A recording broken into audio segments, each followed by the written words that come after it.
The day Florence Hawkins nailed her paintbrushes into the wall of her late husband's barn and walked away from them forever, she told herself it was the practical thing to do, and she believed that lie for 3 long years. Duskwater, Texas, 1882. The town sat in a shallow valley between 2 ridgelines like something the land had coughed up and forgotten to swallow back down. It had a main street of hard-packed dirt, a general store run by a widow named Bess Colton, a saloon called the Copper Spur that smelled of sawdust and whiskey and old arguments, a livery stable, a church with a leaning steeple, and enough stubborn residents to keep all of it alive despite the drought that had been gnawing at the valley for 2 consecutive summers. It was the kind of town where everybody knew which widow had burned her biscuits that morning and which rancher had let his fence posts rot. It was not the kind of town that nurtured dreams. Florence was 28 years old and owned 40 acres of cracked earth, 16 head of cattle that grew leaner with every passing week, and one large secret she kept buried so thoroughly she had almost stopped knowing it existed. She rose before dawn, dressed in her dead husband's old canvas work trousers because they were more practical than skirts in a dry wind, and she worked from can-see to can't-see every single day. Her dark hair, the color of well-oiled walnut, was always pinned back tight enough to give her a headache by midday. She had gray eyes that people in Duskwater described as either striking or unsettling depending on whether they liked her, and she had a jaw set permanently at an angle that said she was not asking for help and was not interested in receiving any. Thomas Hawkins had been a decent man. Not a spectacular man, not the kind of man who made a woman's heart do anything remarkable, but decent and steady and fond of her in a quiet, practical way. He had married her when she was 23, brought her out from San Antonio, and for 5 years they had built the ranch together with their hands and their backs and not a great deal of conversation. When he died of a fever in the spring of 1881, Florence had stood at his grave in the Duskwater cemetery, hat in hand, and felt grief mixed with something she was deeply ashamed of, which was the dim, unspoken awareness that she had not been fully alive since she stepped off the stage in Duskwater all those years ago. She kept that awareness buried too, right alongside the other thing. The other thing was this. Before Thomas, before Duskwater, before the practical arithmetic of survival had consumed every waking hour, Florence Hawkins had been Florence Carter of San Antonio, and Florence Carter had painted. Not decorative paintings of fruit bowls or portraits of wealthy men's wives, though she had done those for money when she needed it. She had painted the land. She had painted the sky over the hill country at evening when it turned colors that had no proper names. She had painted the way a thunderstorm moved across open ground with the weight and deliberateness of something alive and purposeful. Her teacher, a Spanish-born man named Señor Alvaro Medina, who had studied in Mexico City and corresponded with painters in New York, had told her she had a singular eye. He had said there was a gallery in San Antonio that would show her work. He had said she ought to keep painting no matter what life brought her. She had stopped painting the week after her wedding. It had seemed like the right thing. There was no room for it on a working ranch, no time, no space, no audience, and Thomas had never quite known what to do with the paintings, had looked at them with a polite bafflement that made her feel self-indulgent for caring about them. So she had packed the brushes away, and then she had nailed them to the barn wall when they moved to the Duskwater property, because at least that way they were not taking up space in a chest she needed for other things. And the years had passed, and the drought had come, and Thomas had died, and the dream had gone so deep underground that Florence had genuinely, honestly, almost forgotten it was there at all. Almost. Luke Garrett rode into Duskwater on a Tuesday morning in late September of 1882, on a gray roan mare that was prettier than anything else the livery stable had seen in 6 months. He was 31 years old, broad-shouldered and lean the way men got when they spent most of their time outdoors, with dark brown hair that needed cutting, and a face that bore the weathering of a man who had spent serious time in serious country. He had a quality about him that was harder to name than his appearance, which was that he listened more than he talked and watched everything with a steady, unhurried attention that some people found calming and others found unnerving, depending on what they had to hide. He had come to Duskwater for land. His father had recently died outside of Austin, leaving him a modest inheritance and the clear instruction to stop drifting and put down roots somewhere worth putting them. Luke had spent the better part of a year drifting across West Texas after leaving a cattle operation near Fort Stockton, doing rough work here and there, thinking about what a life with roots might actually look like. He had heard from a freighter named Dooley, who he had helped pull a wagon wheel out of a creek bed outside of Lampasas, that the Duskwater Valley had good bones underneath the drought, that the land itself was sound even if the current season was punishing it, and that there might be a parcel for sale on the south edge of town. The parcel turned out to be a strip of rocky slope that wouldn't have grown optimism, let alone cattle, and Luke stood in front of it for 15 minutes on the morning of his second day in town, hands on his hips, looking at the cracked ground and the sparse scrub grass, and he thought that Dooley had perhaps been more enthusiastic about this valley than the evidence warranted. He was still standing there, hat pushed back on his head, when he heard the sound of a wagon coming down the road behind him at a clip that was a little faster than the terrain recommended. He turned and watched it come, a flatbed farm wagon with two rangy mules doing their indifferent best, and he saw immediately that the left front wheel was wobbling with the kind of determination that meant it was coming off within the next half-mile whether anyone liked it or not. He stepped into the road and held up his hand. The driver hauled back on the reins, and the mules stopped with theatrical reluctance, and Florence Hawkins looked down at him from the wagon seat with her jaw at that angle and her gray eyes doing the unsettling version of their assessment. "That wheel is coming off," Luke said, without introduction or preamble, because the wheel was the important thing. Florence looked at him for a long moment. She had seen him arrive yesterday, had heard from Bess Colton that morning that a new man was in town looking at land, and she had already decided, with the efficient prejudice she had developed toward the world, that he would be like most men who came to Duskwater looking for something, which meant he would be either after quick money or someone else's property. "I know about the wheel," she said. "You were driving pretty fast for a wheel you knew about." "I was trying to make it to the livery before it came off. You weren't going to make it." "That," said Florence, climbing down from the wagon with the agility of someone who had been climbing down from wagons every day for years, "is a very annoying thing to say to someone."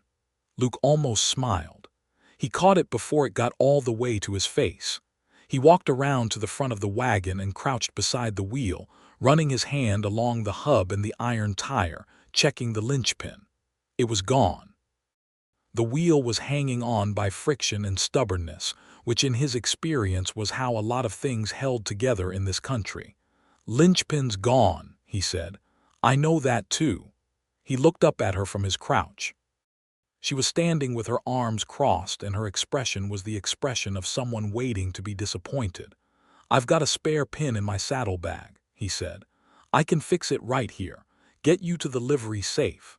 There was a pause that was exactly long enough to contain her deliberation about whether accepting help from a stranger was something she was willing to do. "Fine," she said. His name was Luke Garrett. He told her that while he was fitting the spare linchpin, and she told him her name was Florence Hawkins, and that she owned the Hawkins Ranch on the east side of the valley.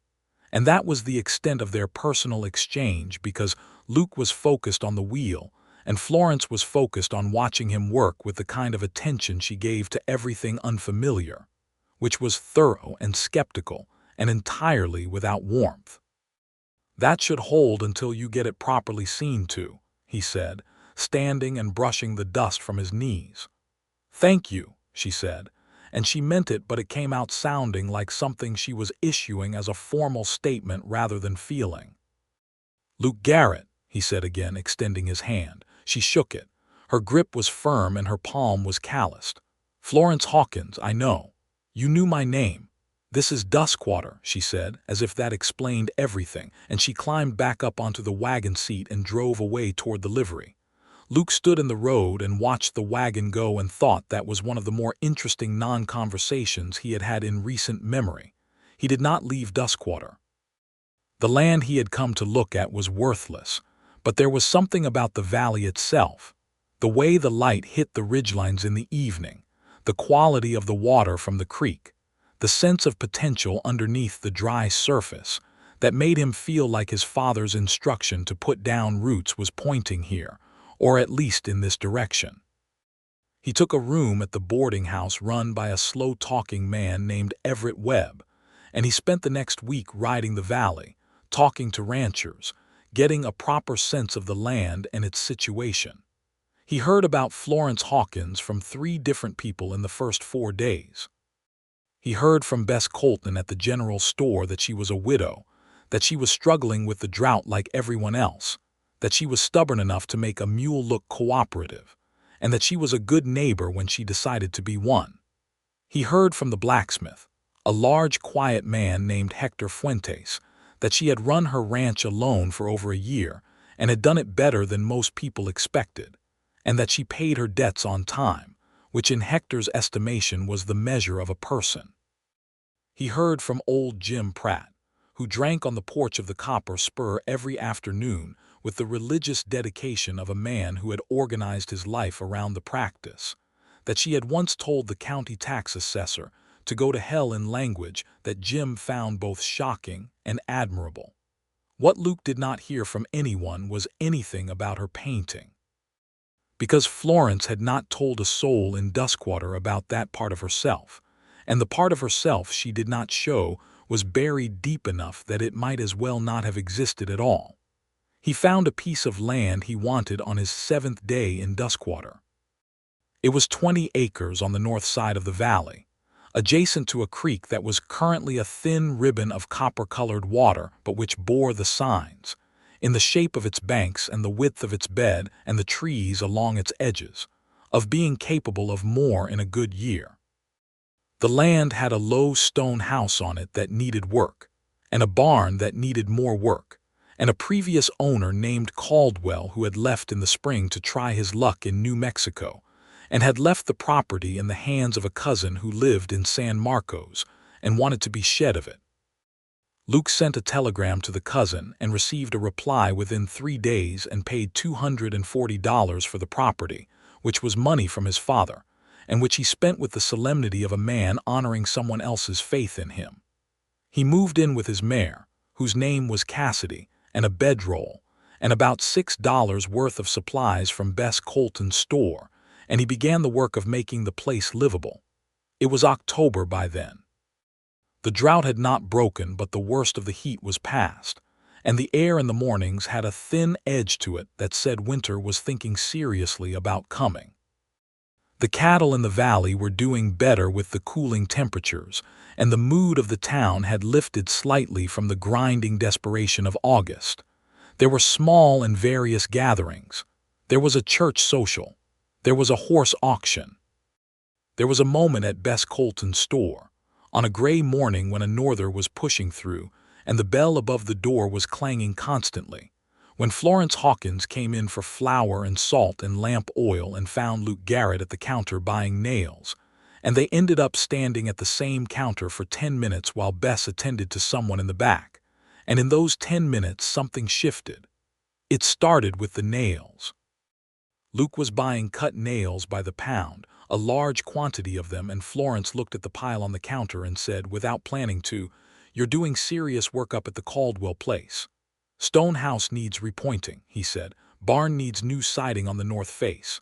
"The previous owner let that barn go for 2 years," she said. "It'll need more than siding." "I know," he said. "I've been inside it." A pause. The bell above the door clanged. The wind pushed a curtain of dust past the window. "You're staying then," she said. It was not quite a question. "Planning to." She looked at him the way she had looked at the wheel on her wagon, the way she looked at things she was trying to assess. "Why here?" she said. Duskwater is not exactly a place people choose. My father wanted me to put down roots somewhere worth putting them, Luke said. I think this valley is worth it. In a drought, the drought will break. That is very optimistic, Florence said, and she said it without contempt, more with a kind of tired wonder, the way someone might look at a wildflower growing in the crack of a rock wall. Optimism is a working philosophy out here, he said. You stop believing the rain is coming back, you're already done. She was quiet for a moment. Something moved in her gray eyes that she didn't show on her face.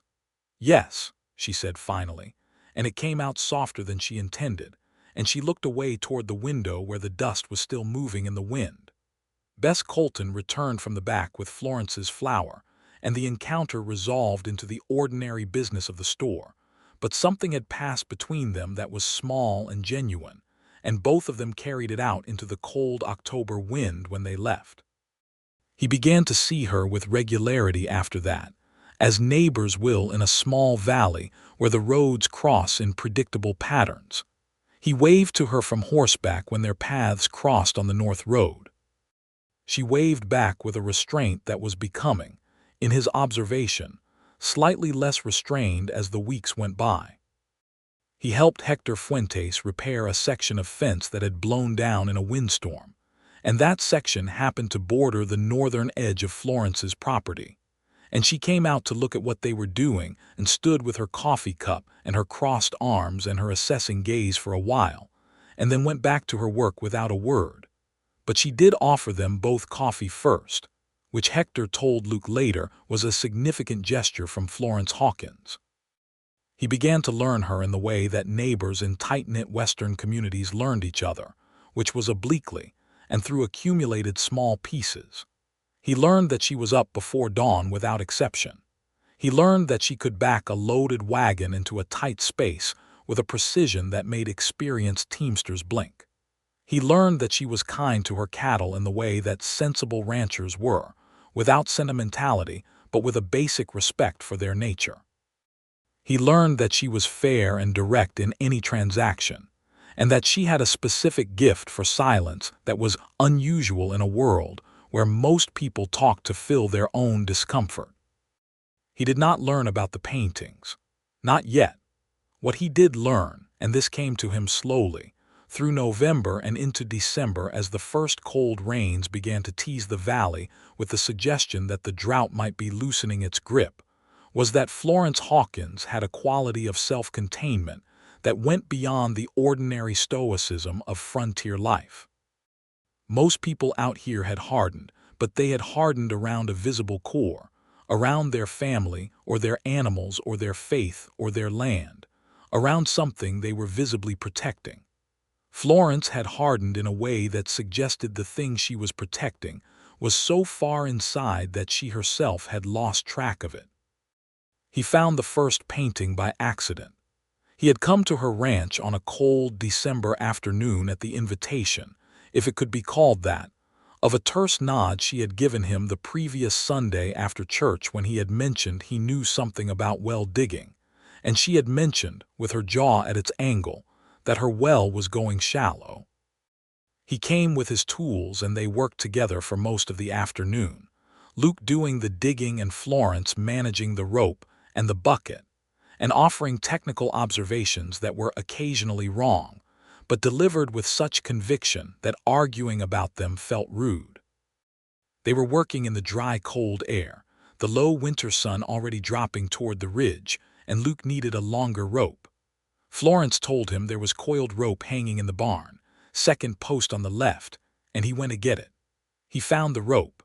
But what stopped him, what made him stand in the middle of that barn with the cold air coming through the gaps in the siding and the late light falling in thin bars across the floor, was what hung on the wall above the rope. The paintbrushes were there, nailed to the wall in a row. 10 or 12 of them different sizes, the bristles stiff with old dried paint that had gone to gray and rust with time. And below them, stacked against the wall and almost hidden behind a broken barrel and a pile of old harness leather, were 6 or 7 stretched canvases, their faces turned to the wall. Luke did not touch them. He stood and looked at the brushes for a long moment, reading them the way he read land, noting what they told him. They were quality brushes, not the kind you bought in a general store, but the kind someone bought because they were serious about their use. The nails they were hung on had been driven with purpose. This was not storage. This was a burial. He took the rope and went back to the well. They finished the work as the last light left the sky, and Florence made coffee on her stove, and they drank it standing at her kitchen table, because neither of them had quite moved to the point of sitting down together in her house. And in the warm amber light of the kitchen, Luke looked at her over his coffee cup and made a decision.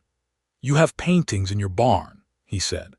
The change in her face was very small and very precise, a slight tightening around the eyes, a brief cessation of her breathing that she corrected immediately, and then the jaw at its angle, which was her version of a drawbridge going up. "I have old canvases in my barn," she said. "Turned to the wall. They're old. The brushes are nailed to the wall. They take up less space that way."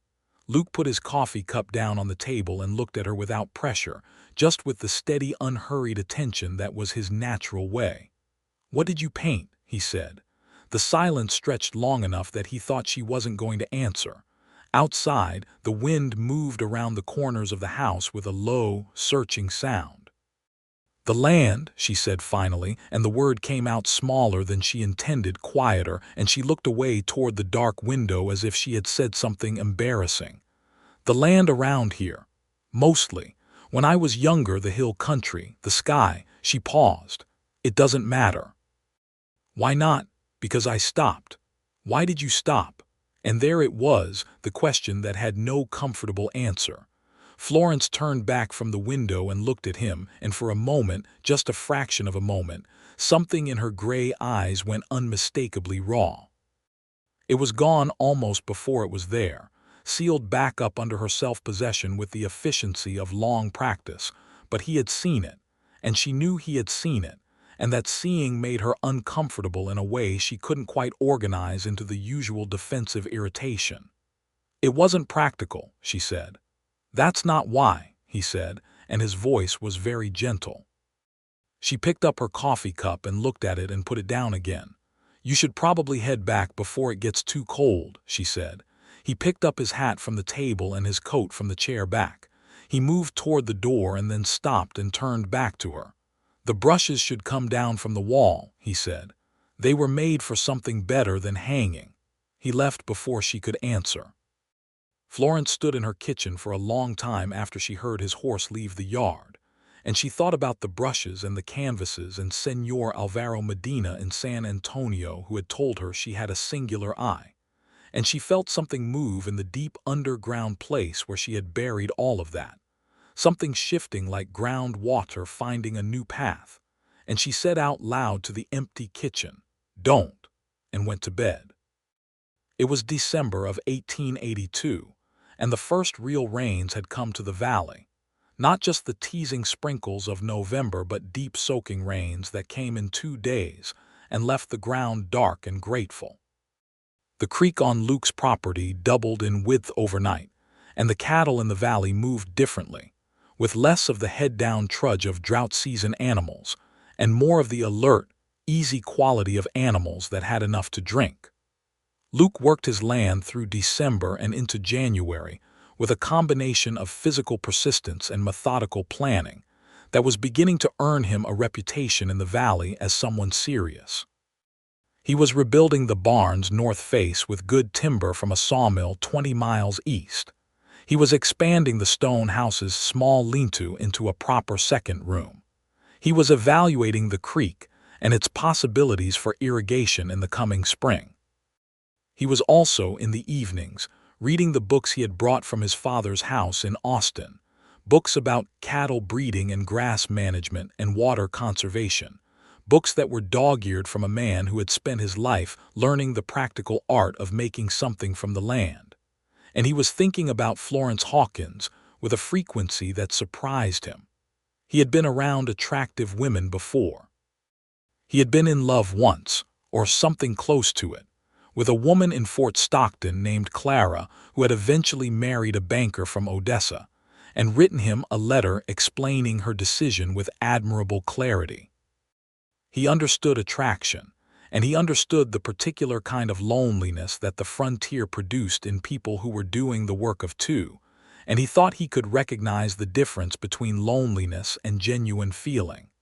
What he felt when he thought about Florence was not loneliness, and was not simple attraction, though attraction was certainly part of it. What he felt was something more like recognition.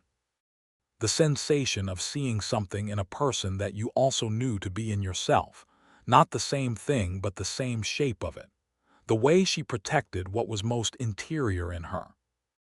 The way she worked with absolute dedication at the practical necessities, while holding something larger at arm's length, something she had decided was too dangerous or too impractical or too painful to reach for. He knew that shape because he wore a version of it himself, the shape of a person who had learned to be careful about wanting things.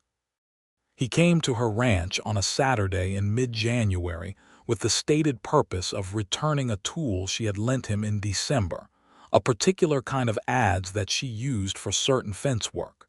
The stated purpose was real. But he had also, with deliberate premeditation, brought a small package wrapped in brown paper that he left on her porch step, and he did not knock on her door. He was already on Cassidy and heading back down the road when she opened her door and found it. She called out to him from the porch. He turned Cassidy and came back. "What is this?" she said, holding up the package. "Open it." She unwrapped it there on the porch in the January cold, her breath making small clouds, and inside the brown paper were 6 good paintbrushes. Not as fine as the brushes she had nailed to the barn wall, but solid and well-made, bought from Bess Colton, who had gotten them from a traveling salesman who passed through twice a year with dry goods and sundries.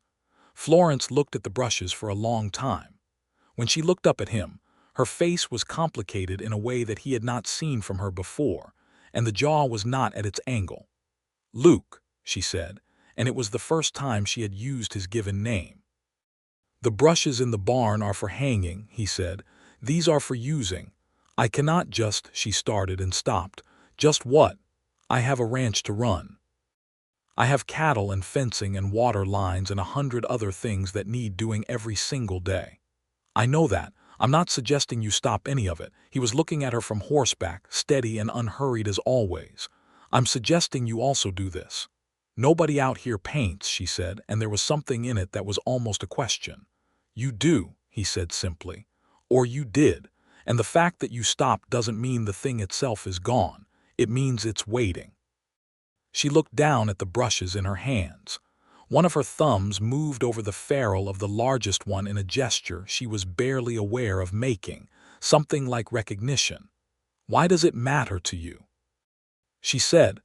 "Because you matter," he said, and he said it straight and clean and without decoration, the way he said everything, and then he turned Cassidy around and rode back down the road.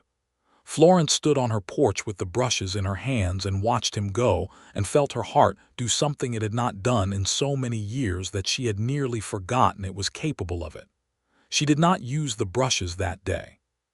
She put them on the kitchen table and she went out and did her afternoon work, feeding the cattle and checking the water line and splitting wood, and she thought about other things with determined concentration.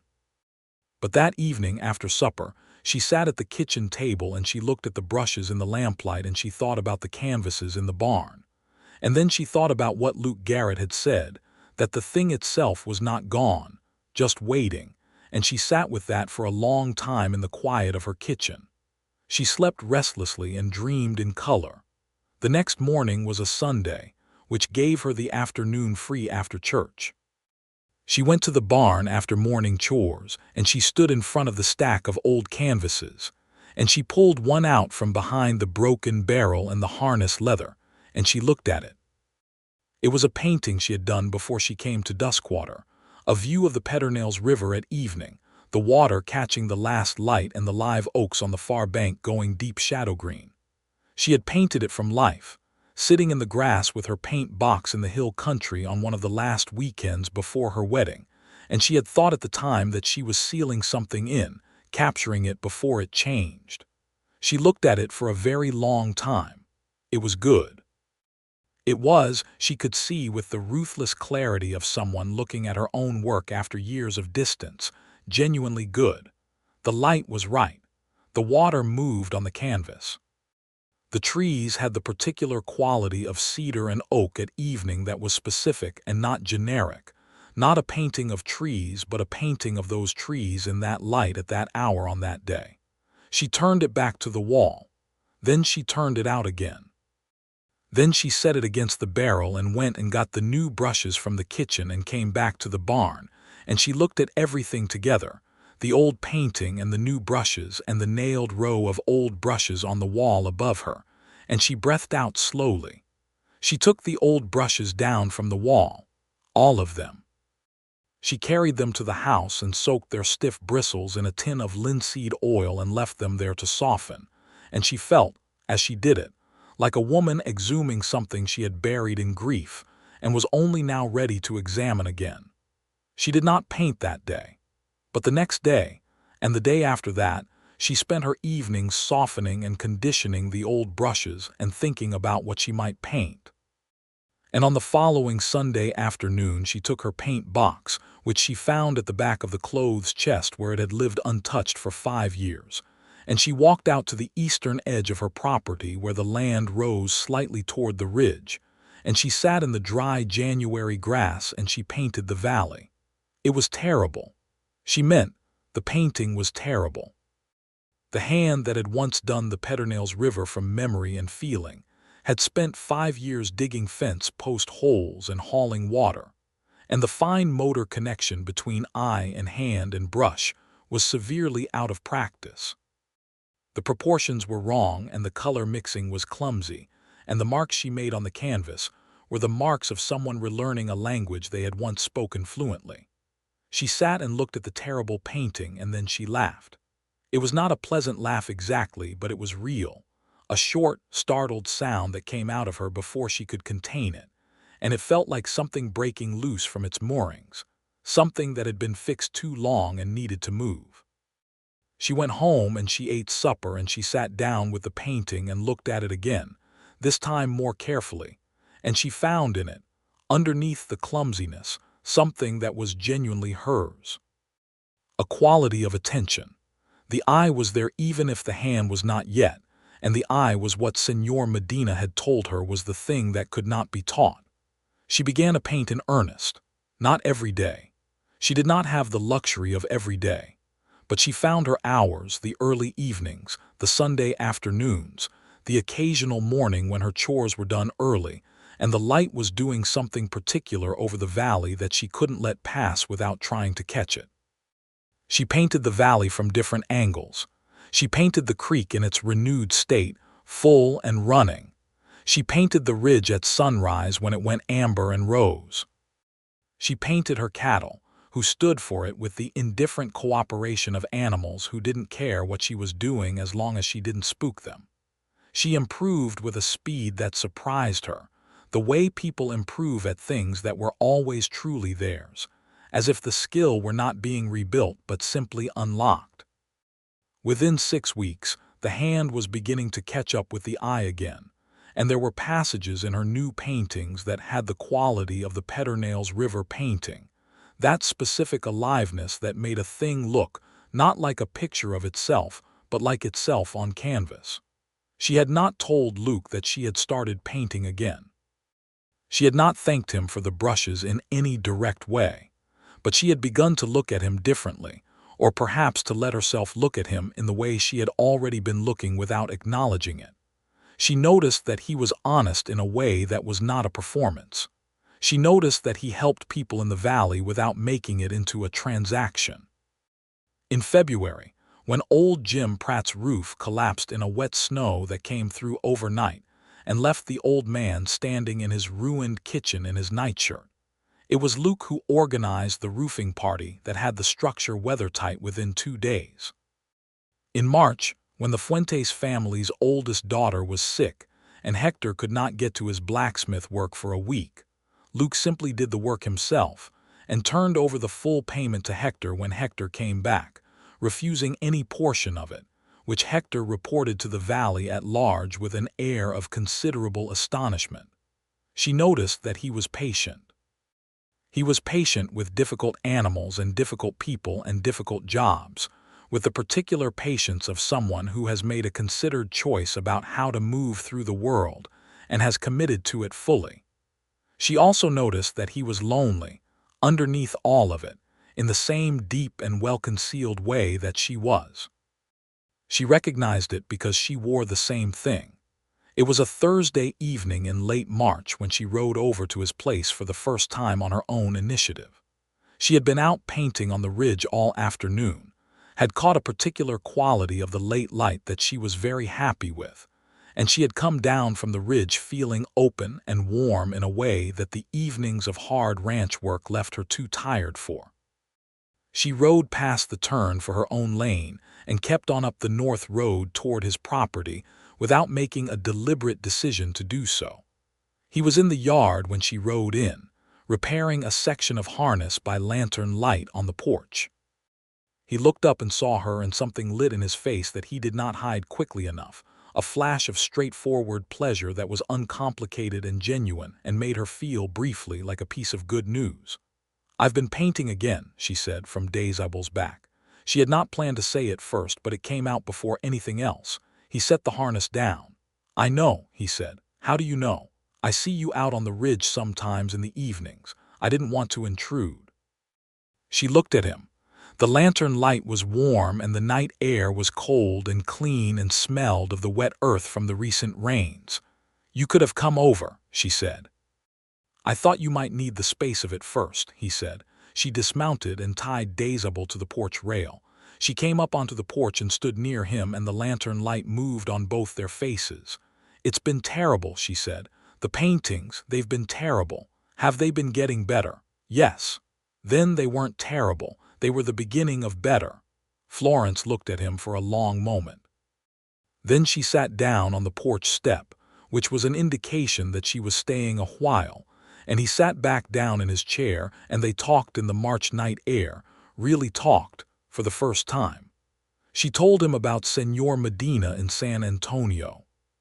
She told him about the Pedernales River painting and the gallery that had been mentioned, and the way she had walked away from all of it on the week of her wedding, because it had seemed like the practical thing, the necessary sacrifice for the life she was choosing. She told him about the brushes on the barn wall, and the canvases turned face first to the boards. And she told him, with her voice pitched low and steady in the way she spoke when she was saying something that cost her, that she had spent so long burying the dream of it that she had genuinely, almost completely, lost track of where she had buried it. That there had been a period, somewhere in the grinding machinery of ranch work and widowhood and drought, when she had looked back at the woman who painted and not recognized her. As if Florence Carter of San Antonio had become someone else entirely, someone who could not have painted a tree to save herself, someone who had left all of that on the other side of a border she could no longer see. "And now," Luke said, "now I can see the border again," she said. "I'm not all the way back to the other side, but I can see it." "That's everything," he said. "You keep saying things like that," she said. "Like what?" "As if small things are enough. As if the beginning of something is the same as the thing itself." He leaned forward, forearms on his knees, looking at her in the lantern light. "In my experience," he said, "the beginning is more important than the thing itself. You can get through a bad middle or a hard end if the beginning is true. It's a false beginning that kills you." Florence thought about that. The night was quiet around them, just the creek running somewhere in the dark and Dazable shifting her weight with a soft creak of harness leather. "My beginning was true," she said. "The painting, it was as true a thing as I've ever been." "I know," he said. "You couldn't possibly know that. You've never seen my work." "I know it from the way you talk about it," he said. "From the way your whole face changes when you talk about it, the way it changed just now, the way it changes when I see you up on that ridge." Florence was quiet. She was looking at her hands in the lamplight, the calloused hands that had been hauling water and splitting wood and were now also holding brushes again. "What did you leave behind?" she said. He was quiet for a moment. My father wanted me to take over the operation in Austin, he said. The cattle business he built. I was supposed to inherit it and run it and expand it and carry on what he started. I tried. I spent 3 years trying to want that life. I couldn't make it true. And he let you go. He was angry at first. Then he understood. By the end he told me I was right to go, that he would rather I built something of my own that was mine than run something that wasn't. That's a generous thing for a man to say, Florence said. He was a generous man, Luke said, and his voice had a texture in it that meant he was still grieving. She looked up from her hands. I'm sorry he's gone, she said, and she meant it. They sat together on that porch for another hour, talking and not talking in equal measure. And when Florence finally rode home through the dark March night, she felt the outline of something she had not felt in a very long time, something that was adjacent to hope but more specific than hope, the sense that she was in the presence of someone who was interested in the truth of her, and not simply in the convenient version of her. She thought about that on the ride home, and then she thought about it lying in her bed, and then she thought about it in the morning while she did her chores, and the thought was warm and a little frightening, and she let herself have it. Spring came to Duskwater Valley with an exuberance that seemed to be making up for the previous 2 years' delinquency. The creek ran full and quick. The grass came in thick and green on the slopes. The cattle put on condition with a visible speed that made ranchers walk their pastures just to watch it happen. The whole valley had the quality of something that had survived a difficult test and was now expanding back into itself with relief. Florence's paintings improved to the point where she was shocked by them, not with immodesty but with genuine surprise, the way you might be surprised by a muscle that had lain dormant and came back stronger than it had been before. She had found, in the years of not painting, a seeing that was richer than what she'd had in San Antonio, because she had spent 5 years learning the land of Duskwater Valley in the most intimate possible way, with her hands and her body and her exhaustion and her grief, and all of that knowing was in her eye now. And when she looked at the valley and then looked at the canvas, the translation was something new and deep and specifically hers. She had a painting of the creek in early morning, the water catching the first light and the new grass along the bank still dark with dew, that she looked at for a long time one evening and thought, quietly and without drama, this is the best thing I have done. Not even close. Luke came to her ranch on a Saturday in April with the official purpose of helping her move a section of fence that the winter rains had undermined. They worked through the morning in the easy way they had developed, each reading the other's movement, helping without being asked, finding the rhythms of shared work with none of the friction of 2 people still figuring each other out. Afterward they sat on her porch with coffee, and Florence went into the house and came back with the creek painting, and she handed it to him without saying anything. He looked at it for a very long time. She watched him looking at it and felt exposed in a way that was uncomfortable, and also, underneath the discomfort, something close to relief. Florence, he said finally, it's just one painting. No, he said, and he looked up from the painting to her face. This is not just one painting. This is a life's work with direction. This has somewhere to go. Don't say that. Why not? Because then I have to take it seriously, and taking it seriously means caring about it, and caring about things out here is expensive. He set the painting down carefully on the porch rail and turned fully toward her. You already care about it, he said. You've always cared about it. You buried it because caring about it hurt, not because you stopped caring. She looked at him, and the space between them on the porch was small, and the April morning was warm, and the valley was green and alive below them, and Florence felt the thing she had been walking toward for 5 months arrive at last, fully and without apology. I was afraid, she said. Of what? That it was gone. That if I reached back for it and it wasn't there, I would have nothing left that was mine. Thomas was good to me, but he couldn't see it, this. And after he was gone, I thought maybe it had been right to bury it, because what was the point of it alone? Luke's voice was very quiet. It was never about audience, he said. It was about you, what you are. I know that now, she said. I think I needed someone to help me remember that I knew it. He was looking at her with that steady, unhurried attention that had been, from the first day on the road with the broken wheel, the most disarming thing about him. "I would very much like to be the person who keeps reminding you," he said. The April morning was wide and warm around them. The valley was green. The cattle were fat and moving in the pasture below the porch. "Luke Garrett," Florence said slowly, and there was something in her voice that he had not heard before, something unguarded and deliberate. "Are you telling me you have romantic intentions toward me?" "Yes," he said with the directness that was his nature. "I am telling you exactly that. You might have been a little more subtle about it." "Would you have preferred subtle?" She thought about it. "No," she said, "I would have found subtle annoying." He laughed, and it was a full, unguarded laugh, and it was the first time she had seen him laugh fully and without reservation, and it changed his face in a way that went directly to the center of her chest. "In that case," he said, "would you let me take you to dinner at the boarding house on Saturday? Everett Webb does a decent meal on Saturday evenings." "He does," she said. "Yes, I will." They had dinner at Everett Webb's boarding house on Saturday evening, and Florence wore the blue dress she had not worn since a church gathering 2 years before, and Luke had cut his hair and was wearing a clean white shirt and a dark vest. And Everett Webb, who was not a subtle man, came out of the kitchen to greet them with an expression of transparent delight that both of them chose not to acknowledge.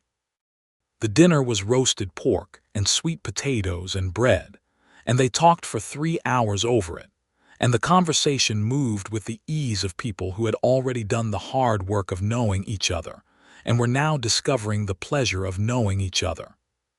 He told her about his years drifting after Fort Stockton, the cattle drives north to Abilene, the winter he spent working for a horse rancher outside Sonora who had Comanche horses in the bloodlines of his herd and the most beautiful animals Luke had ever seen. The way the land changed as you moved west, drier and stranger and more magnificent. The way he had always felt most alive in open country and most himself with work in his hands. She told him about San Antonio in a way she had not told anyone in 5 years, the life before Duskwater, her mother's kitchen and her father's hardware store, and the art lessons with Senor Medina on Saturday afternoons, in a studio that smelled of linseed oil and turpentine, and the particular concentrated silence of someone making something. The way she had felt in those Saturday afternoons, as if she were the most real version of herself, as if everything else were a rehearsal for those hours. "I want to see all of them," he said, "the new ones and the old ones, all of it." "The old ones are terrible," she said. "I don't believe that. The new ones are better." "Show me everything," he said. She showed him everything the following Sunday. She brought the paintings out of the barn, the old ones and the new ones, and she set them up around the porch and the yard in the afternoon light, the Pedernales River painting and the 5 new ones from the winter and spring, the valley from the ridge and the creek in morning and the cattle in the new grass, and 2 that she had not shown anyone because she had not known they were ready. He walked among them slowly, the way he walked through his fields, with attention and care and no hurry. He stopped for a long time at the Pedernales River painting. He stopped even longer at the creek in morning light. Stood in front of the 2 private ones, the valley in a coming storm, the sky pressing low and green-gray and alive, and then turned to look at her. "These need to be seen," he said. "By whom?" "By everyone, Florence. These are not ranch paintings. These are not hobby work." He came back toward her and stopped in front of her, and his face was very serious and very warm. "Your teacher was right. You have a singular eye. Anyone with eyes can see that." Something turned over in her chest, slow and seismic. "There's a gallery in San Antonio," she said, and it came out like a confession. "There was one when I left. I don't know if it's still there. There's a way to find out. I can't leave the ranch. Not forever, but for a week." She looked at him. "You're suggesting I write to a gallery in San Antonio about my paintings." "I'm suggesting you don't bury them again," he said quietly. "That's all I'm suggesting." Florence looked at the paintings arranged around her yard in the warm May afternoon, at the valley and the creek and the storm sky, At the Pedernales River, that was the last thing she had made before she had decided to stop being the version of herself that made things. And she thought about what it had cost her to bury it, not in the dramatic sense but in the quiet daily sense, the slow accumulation of something missing from every morning, the way the world had been slightly less vivid for 5 years without her knowing why.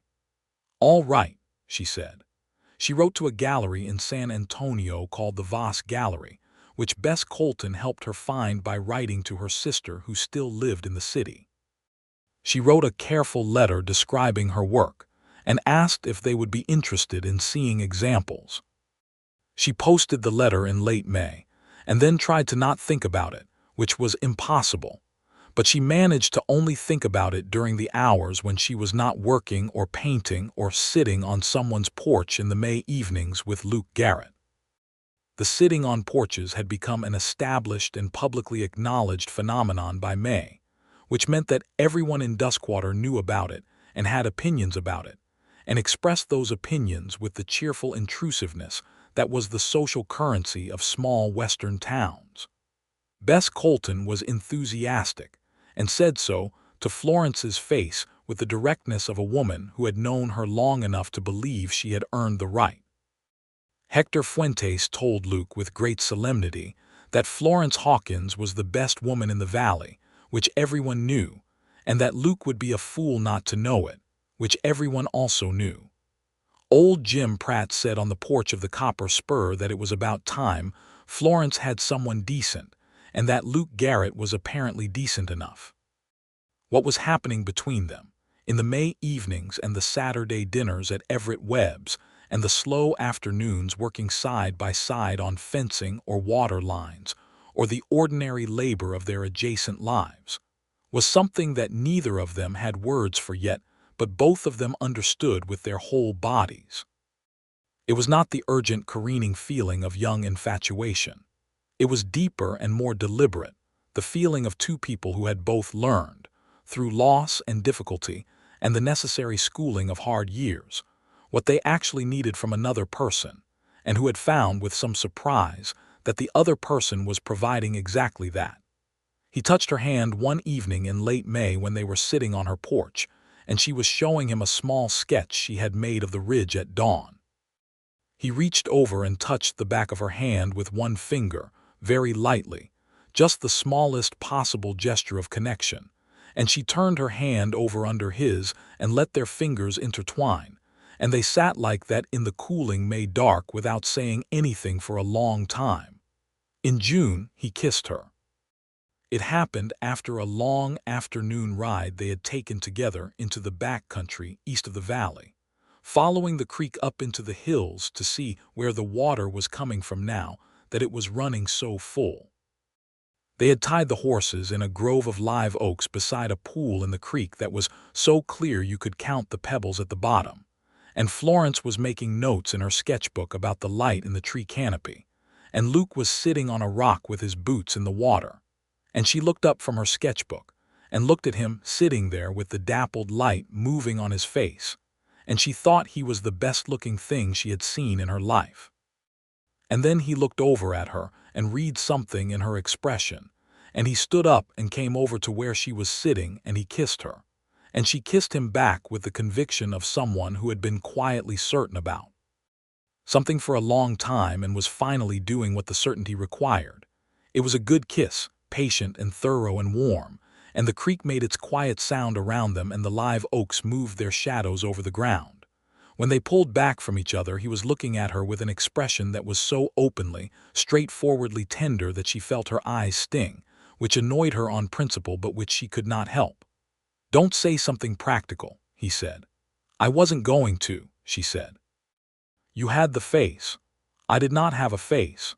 You had the face you make when you're about to say something that will put a sensible distance between you and a feeling." Florence looked at him. "You know me very well," she said, and it was both a protest and an acknowledgement. "I've been paying attention," he said. "I've been paying attention since you told me you knew about the wheel." She laughed, and it was the full, unguarded laugh, and it changed her face the way his full laugh had changed his that morning on the porch with the creek painting, and Luke Garrett looked at Florence Hawkins laughing in the dappled light of the live oak grove beside the clear pool, and he thought something settled in him that had been unsettled for a very long time. The letter from the Voss Gallery arrived in late June. Florence was at Bess Colton's store when the post came in, and Bess handed her the envelope with a suppressed excitement that she managed to contain for approximately 4 seconds before saying, "Is that from the gallery in San Antonio?" Florence looked at the return address, which said Voss Gallery, 114 Commerce Street, San Antonio, Texas, and said yes. And Bess said, "Open it, open it." And Florence took it outside onto the porch of the store and opened it alone. The letter was from a man named Frederick Voss, who wrote with a careful formality that she read 3 times before she trusted herself to understand it. He had received her description of her work. He was interested. He asked if she might be able to visit the gallery in person with examples of her work, no more than 6 paintings, at her earliest convenience. He mentioned that the gallery was currently planning an exhibition of what he called Western landscape painters, and that there might be a place in it for her work, subject to his seeing it. He mentioned that the exhibition was planned for October of that year. Florence sat on the porch of Bess Colton's store and read the letter 4 times and felt something she had not felt in years, something that was very large and very close and almost too much to look at directly. She rode to Luke's property that afternoon. He was in the field working on an irrigation channel, boots in the dirt, sleeves rolled up, doing the patient physical labor that was the substance of his days. She came across the field toward him, and he looked up and saw her coming and read something in the way she was moving. She handed him the letter without saying anything. He read it, and when he looked up at her, his face was bright in a way that was almost difficult to look at. "Florence," he said. "It might be nothing," she said, and her voice came out not as certain as she wanted it to. "He might see them and decide they're not right for the exhibition." "He might," Luke said, "but I don't think so. I can't be gone for a whole week. The ranch, I'll look after the ranch," he said immediately. "Hector will help. Bess's nephew Tommy is looking for work. We'll manage the ranch." She looked at him. "You would do that?" "Of course I would do that." "Luke," she said, and stopped. "What?" "I'm frightened," she said. It was the most direct thing she had ever said to him about herself, more direct than any of the porch conversations or the kitchen talks, more direct even than the night she had told him about the buried dream. She said it looking him straight in the face with no deflection at all. He stepped toward her and took her face in his hands with the same steady, unhurried quality with which he did everything. "I know," he said. "That's all right. Being frightened means it matters. Things that matter are worth being frightened for." She reached up and held his hands against her face and breathed. The irrigation channel ran quietly nearby, and a hawk was doing something large and patient in circles over the south field, and the June afternoon was warm and full of light. "All right," she said. "I'll write back to Mr. Voss." She spent the rest of June and July in a state of concentrated work, selecting the paintings she would take and making 2 new ones specifically for the trip, paintings of the valley that she felt were her most complete work to date, that had in them everything she had learned about the land and the light in the years of living it, the grief and the drought and the renewal, all of it in the way the light moved across the grass and the shadow of a cloud moved across the ridge. She and Luke were moving, in those same months, deeper into the territory of each other in ways that were both practical and profound. He began to spend Sunday evenings at her kitchen table, staying for supper, and then staying afterward to talk or read or simply sit in the same space with the easy companionship of people who have stopped performing and started being. She came to his place on Saturday mornings, and they rode the valley together before the heat of the day, talking about the land and their plans for it, their conversations mixing the intimate and the practical in a way that seemed to her to be the closest to what a real partnership might feel like. He told her he loved her on a Tuesday evening in August when they were washing dishes after supper at her kitchen table, and there was nothing romantic or dramatic about the setting, and the dishes needed washing, and he said it in the middle of handing her a bowl to dry, simply and without ceremony. "I love you, Florence." She held the bowl and looked at him and felt the truth of it reach her in the way that true things did, not as a shock, but as a confirmation of something she had already known. "I love you too, Luke," she said, and handed the bowl back, and they went on washing the dishes.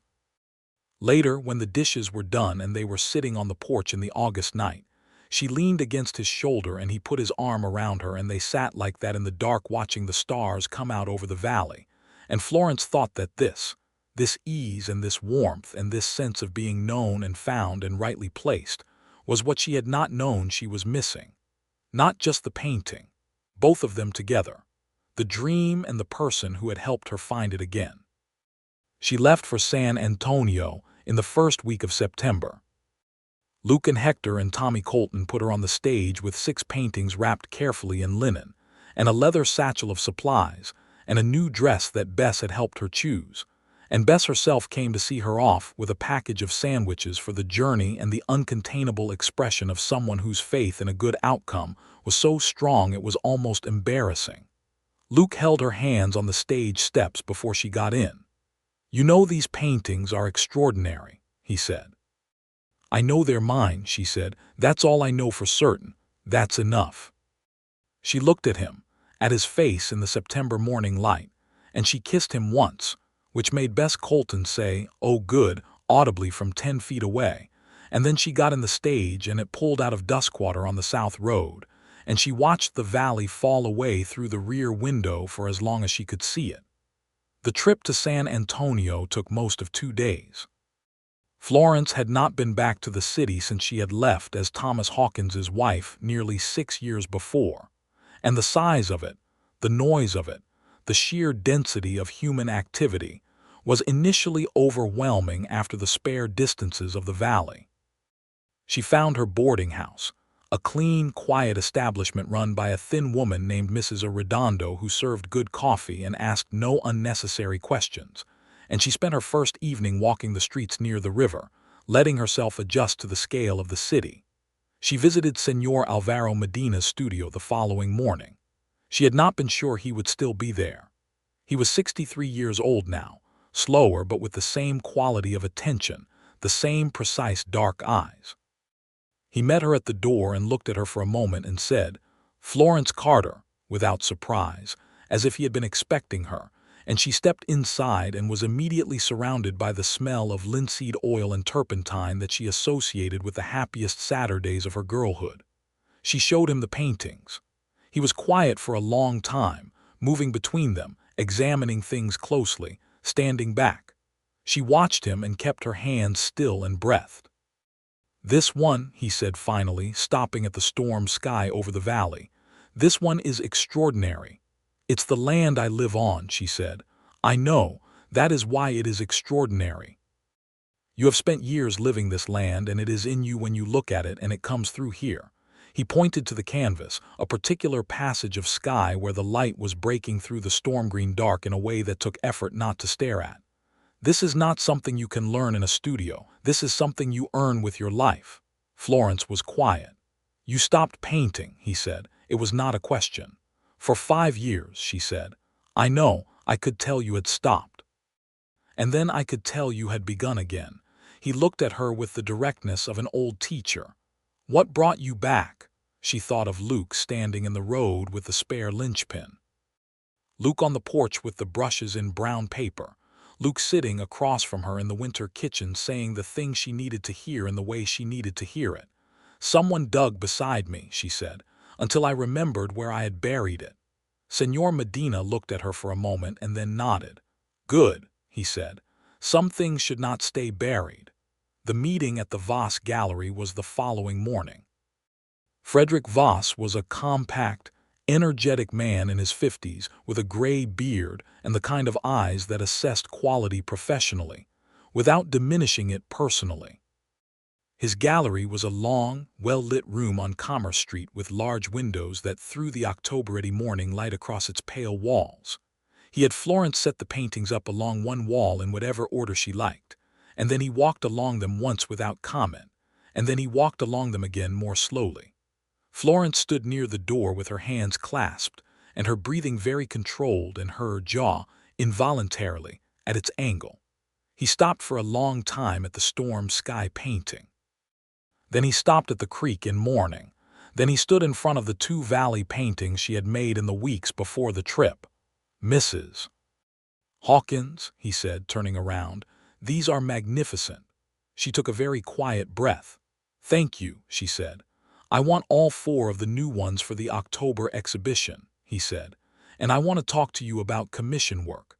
I have collectors who have been asking me for Western landscape work done with this quality of observation.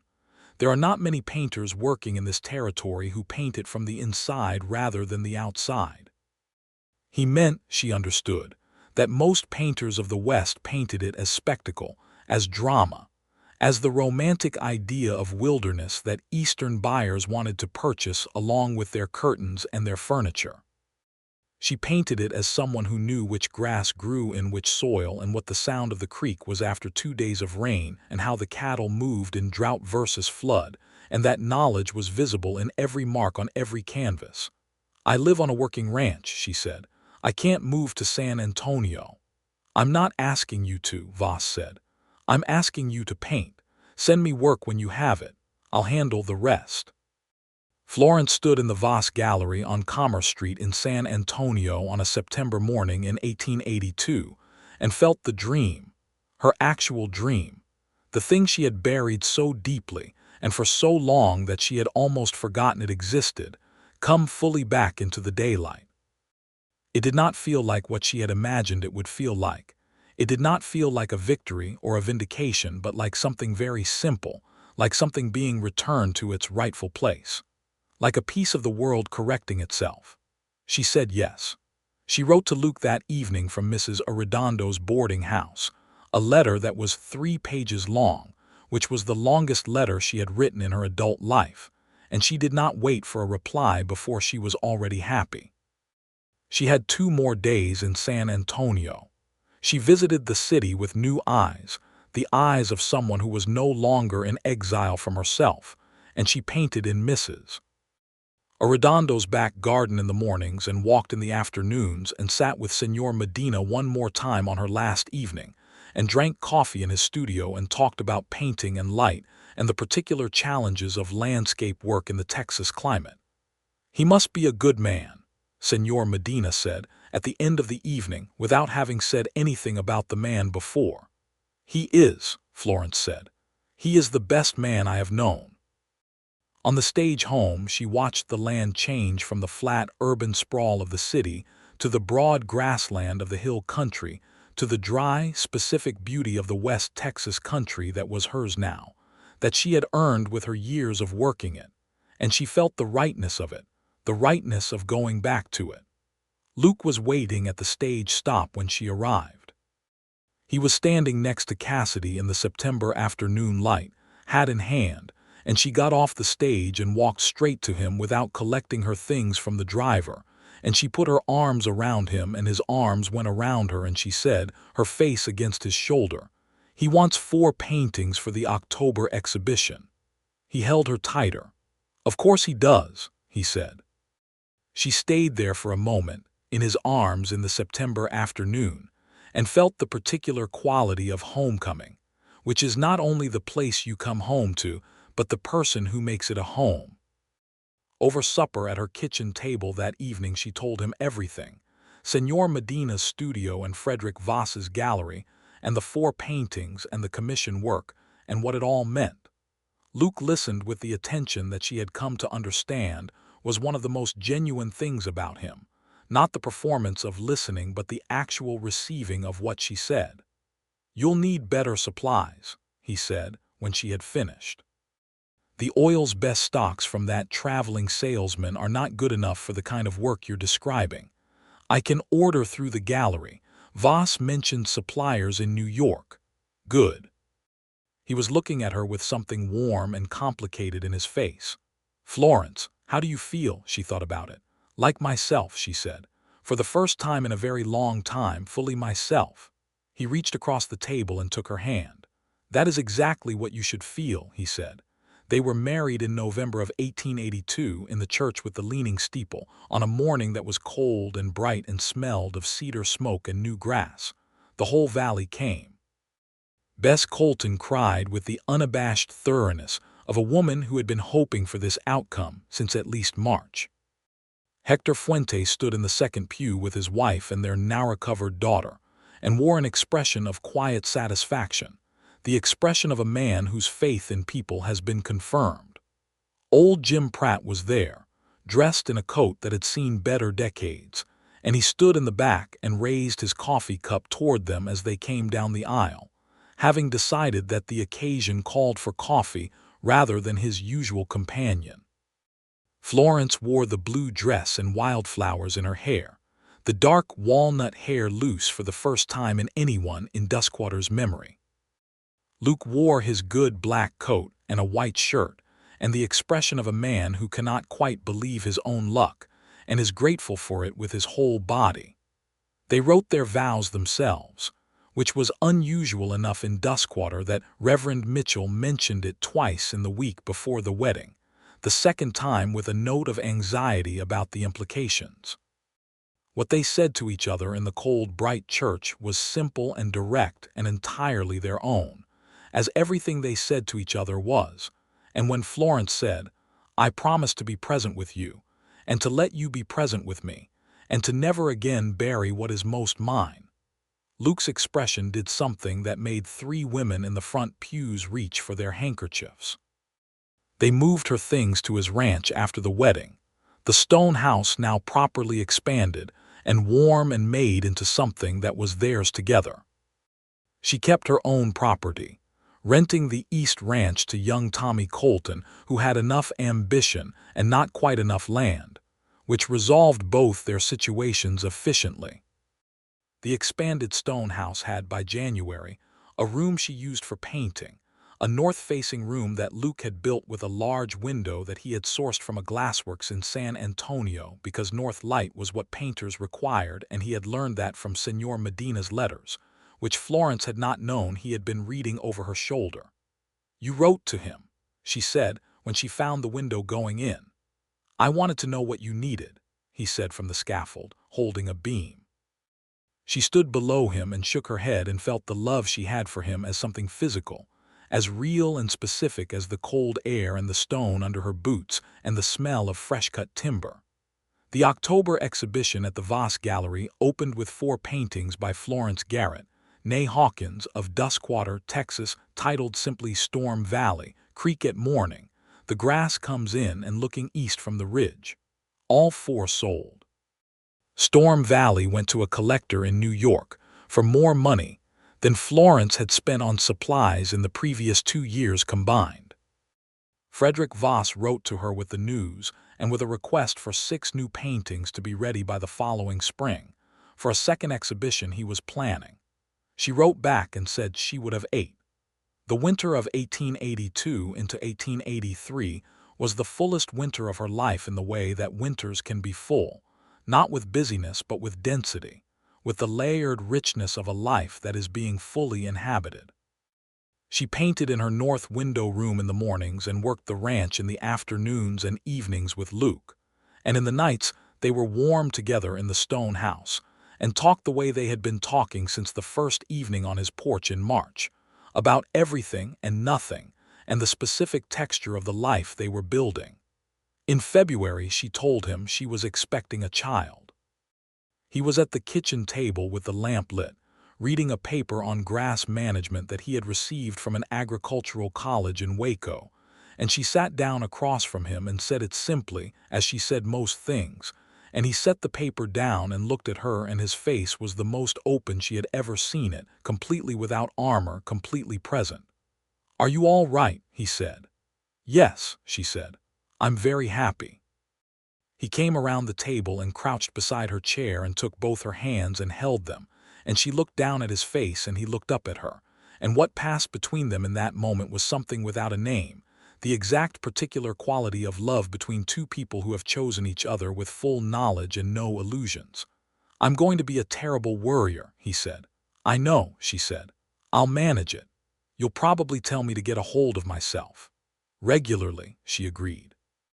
He kissed her hands and stood up, and she leaned into him, and outside the February wind moved around the corners of the stone house, and the creek ran in the dark below the window, and the valley was quiet and full of its own deep life. Their son was born in October of 1883 in the stone house, attended by the Duskwater midwife, a capable, matter-of-fact woman named Mrs. Garza, who had brought a considerable portion of the valley's population into the world and was thoroughly unimpressed by the drama of the process. Luke spent the labor in the main room with his boots on and his hat in his hands and his face doing complicated things, which Mrs. Garza told him later was entirely normal for a first-time father and nothing to be embarrassed about. The baby was a boy, brown-haired and loud about his arrival, and they named him Alvaro Thomas Garrett, the first name for Señor Medina, and the second for the decent and steady man who had come before and who Florence could honor now, from her position of fullness, without grief. Luke held his son in the October afternoon light, the baby wrapped in the quilt that Bess Colton had made as a gift, and which was blue and white and very soft, and his face was the face of a man who has found what his life was for. "He looks like someone who will have opinions," Luke said. "Naturally," said Florence from the bed, tired and warm and completely herself. The second Voss Gallery exhibition opened that same October with 8 new paintings, and 5 of them sold before the end of the opening week, and Frederick Voss wrote with barely contained excitement about a third exhibition, and about inquiries from a gallery in Chicago. Florence wrote back from the stone house in Duskwater with the baby on her knee, and said she would have work ready and that she was also, incidentally, thinking about a series of paintings of the sky over the valley through all 4 seasons, which she thought might be the most ambitious thing she had attempted. Voss wrote back, "Do it." The year of 1884 was a year of abundance in Duskwater Valley. Not extravagance, but the real abundance that comes from good land properly worked and good weather after a long hardship. The creek ran well and the grass was strong and the cattle were healthy and the sky above the valley, which Florence painted from every angle and in every season, was enormous and changing and endlessly itself. Alvaro walked at 11 months, which Luke declared was exceptional and which Mrs. Garza told him was merely average. He was an observant child, the kind who watched everything with a quiet, attentive interest before engaging with it, which Florence recognized in him as something from his father and Luke recognized as something from his mother, and both of them thought it was the best possible quality. Florence's studio became a room of ongoing and evolving work. The sky paintings took shape over the course of the year, 4 large canvases, one for each season, that captured the specific quality of the Duskwater Valley sky with an intimacy and a precision that came from watching it every day for 3 years while living the life beneath it. When she finished the spring canvas in March and stood back from it, Luke came to stand beside her and they looked at it together in the north light. "This is the best thing you have done," he said. "You said that about the creek painting." "I was right about the creek painting. I'm right about this." She looked at it. The spring sky was that particular shade of deep blue that came in March afternoons in the Texas hill country, with cumulus building on the southern horizon white as chalk, and the land below bright and green from the winter rains. She had painted the angle of the light in a way that made you feel the temperature of it, the warmth at midday that still had winter's edge at the extremities. "Voss wants to show the whole series together," she said. "Good. In Chicago as well." He turned to look at her. "Chicago. He has a correspondence with a gallery there. He says the market for Western work is strong." Luke was quiet for a moment, looking at the painting. "Florence Garrett, painter of the Duskwater Valley sky," he said. "You're making fun of me." "I'm not," he said, and he wasn't. His voice was entirely straight. "I'm watching you become what you are. I'm watching it happen, and I am grateful to be this close to it."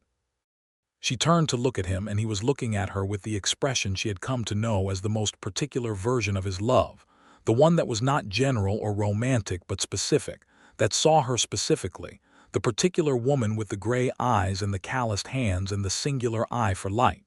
She reached up and touched his face. He was still the best-looking thing she had seen in her life, and she told him so. "You're biased," he said. "Completely," she agreed. Little Alvaro discovered the painting room at 14 months and was found one morning, having applied a small amount of raw umber to his left hand, and was deeply satisfied with this creative act. Florence cleaned him up and considered his expression and thought she recognized something in it, and she bought him a set of small, soft brushes and a tin plate and let him have at it, which he did with concentration and enthusiasm, and the results of which were entirely abstract and hung on the kitchen wall. The Sky series showed in San Antonio in the summer of 1885, all 4 canvases together in the main room of the Voss Gallery, with the natural light from the Commerce Street windows falling across them. All 4 sold within the week, 3 to Texas collectors, and 1 to the Chicago gallery that Voss had been corresponding with, which put it in an exhibition the following autumn where it was seen by a critic for a Chicago newspaper who wrote about it with such genuine feeling that Frederick Voss sent Florence the clipping with a note that said simply, "As I said." She put the clipping on the kitchen wall next to Alvaro's raw umber painting, which she thought was appropriate. In December of 1885, she told Luke she was expecting again. "I'm going to be a terrible worrier," he said again, from the kitchen table, where he was sitting with a lamp and a seed catalog. "I know," she said. "You were last time. I was not terrible, I was concerned. You wore the heel off one boot walking back and forth in the main room. I was concerned," he said again, and she laughed, and he reached over and pulled her into his lap and held her there in the lamplight. And outside the December wind moved around the stone house, and the valley was dark and quiet and cold. Their second child was a girl, born in August of 1886, and they named her Maria Elena Garrett, for Luke's mother, who had died when he was 12, and for Señor Medina's wife, who had written Florence a letter in the summer full of warmth and wisdom that Florence had read twice and kept in her painting room. Maria Elena was dark-haired and lighter-eyed than her brother, and she arrived in the world with a quality of interested calm that was different from Alvaro's observation, but equally itself. The year 1886 was also the year Florence began teaching. It started with the daughter of a settler family named Reeves who had moved into the valley the previous year. The girl was 12 and had been caught making drawings in the margins of her school books with a quality and intensity that the schoolteacher, an earnest young man named Pearson, who was only marginally older than his students, found both disruptive and impressive, and who had spoken to Florence about it at church. Florence took the girl, whose name was Clara Reeves, on 3 Sunday afternoons. She showed her how to look. Not how to hold a pencil or mix colors, those things came later. She showed her how to look at the light as a presence in itself, how to see the space between objects not as emptiness but as shape, how to look at something until it became so completely itself that the hand almost had to follow. Clara came home from the 3rd Sunday with a drawing of the creek that her mother brought to Florence the following week in a state of quiet astonishment, and asked if Florence could continue. By 1887, Florence had 3 students coming on Sunday afternoons, not as formal classes but as extended conversations about looking and making, and the studio room had a quality on those afternoons of something alive and growing, the particular vitality of a space where serious work was being taught. Alvaro, who was nearly 4, sat in the corner of the studio on these afternoons with his own small brushes and his tin plate and painted with the focused absorption of a child who was learning something by osmosis. Maria Elena sat in her basket and watched everything with the interested calm that was her nature. Luke built a second studio addition onto the house in the winter of 1887. He did it without being asked, simply announced one morning that the original room was too small for teaching and working both, and he and Hector Fuentes built the addition over the course of a January. A long north-facing room with 2 large windows and good plastered walls, and a proper wood stove that made it warm enough to work in even in the worst weather. When it was done, Florence walked through it with the quality of attention she gave to things that moved her, slowly and without speaking. "Well," Luke said from the doorway. "It's exactly right," she said. "The light is good. The light is perfect." He folded his arms in the doorway and looked satisfied in the particular way that he had when he had gotten something right that mattered. Florence went to the large window and looked out at the valley, at the winter grass and the full creek and the ridge going amber in the low January light. And she thought about all of it, the whole shape of the life she was living, the dream that had been buried and was now entirely in the light, the love that had been found in the road in front of a broken wheel, the children in the next room, the paintings in Chicago and San Antonio, and in the homes of people who had never been to West Texas, but who looked at the Duskwater sky hanging on their walls and felt something true. She turned back to Luke in the doorway. "Come here," she said. He came in from the doorway and she went to him, and they stood together in the new studio with the January light coming through both large windows and the valley present on all sides. "Luke," she said. "Yes." "Thank you," she said, and she meant the room and the window and the addition and the brushes in brown paper, and the linchpin in the road and the evening on the porch, and everything he had ever said to her that was true and careful and exactly what she needed. She meant all of it at once. He put his arms around her and his chin on the top of her head and said, "Don't thank me. This is just what happens when you love someone." He paused. "Also, the addition is structurally excellent. Hector did good work." "It is excellent," she agreed. "I'm quite proud of it. You should be."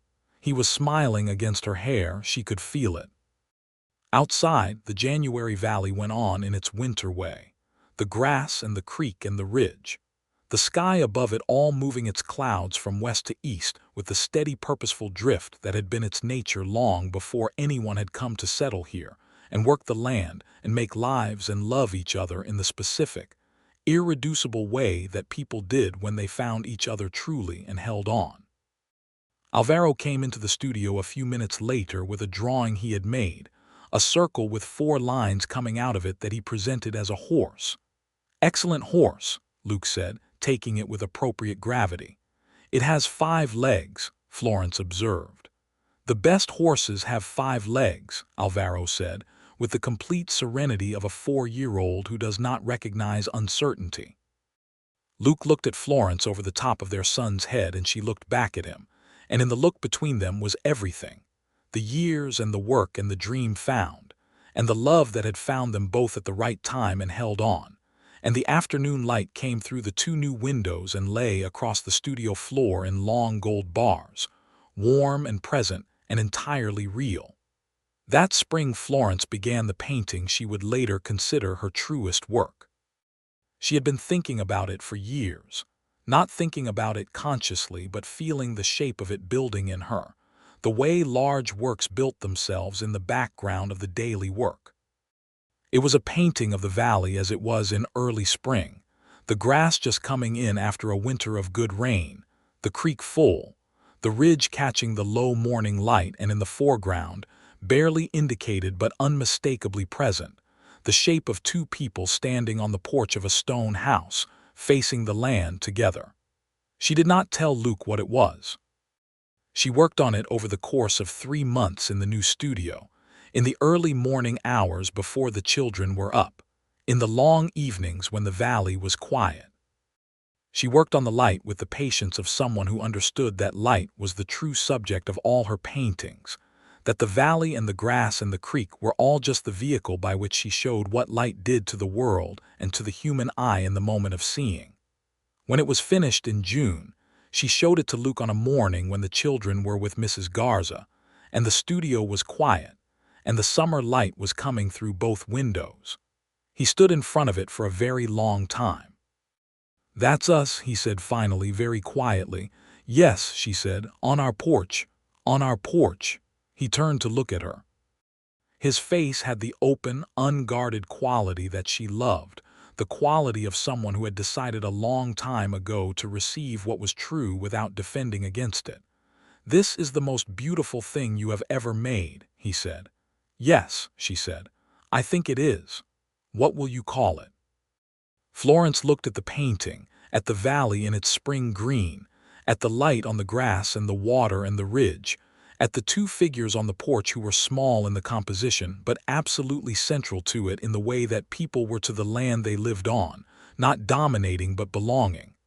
"Found," she said. "I'll call it Found." He came to stand beside her, and they looked at it together in the summer morning light, the painting and the valley it held, the dream that had come back from its long burial into the full daylight of a life that was, at last, entirely and completely itself.